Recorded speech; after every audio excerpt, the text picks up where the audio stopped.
This is Miss Clark. She just got a job as a 4th grade teacher and she's super excited to teach her class. Today, Miss Clark is assigning the class their first project, present an autobiography.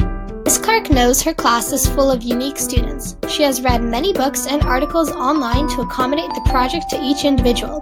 Today, this is James. James suffers from anxiety and depression. Miss Clark will work with James to make sure he's feeling well throughout the project. A strategy that she can use is give the class active breaks while they are working. This will give students like James the opportunity to clear their minds and get endorphins flowing. Miss Clark will also make sure James is given enough time to complete the project so he doesn't have to worry about it. This is Lucy. Lucy has been diagnosed with PTSD. Miss Clark acknowledges her symptoms and allows her to submit her assignment as a report instead of a presentation.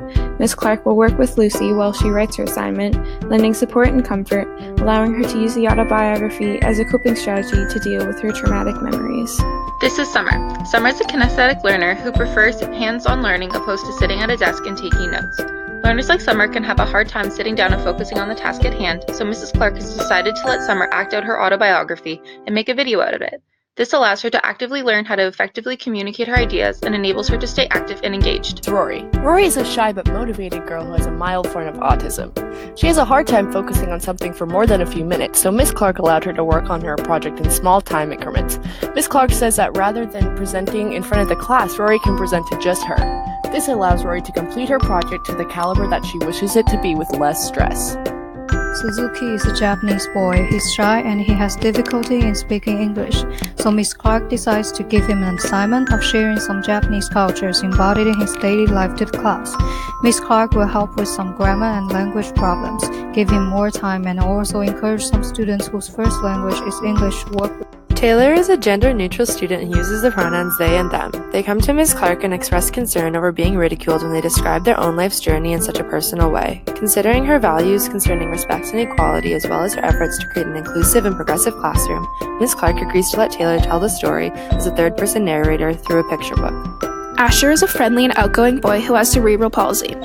He requires assistance with activities using gross and fine motor skills as well as speech. He does the project by using assistive technology to dictate what he wants to say to a classroom aide. He wants to present it to the class and he is able to with the help of his technology. This is Catherine. She has a learning disability, and so Ms. Clark decided to create an individual education plan for her. Ms. Clark collaborated with Catherine's parents to provide her with the best IEP that meets her needs. The IEP would allow Catherine to have extra time to work on the project. As we can see, Ms. Clark has accommodated every student in her class with specific needs that they all have. She created a successful environment for each student to succeed in an individual and on an academic level. Created using Powtoon.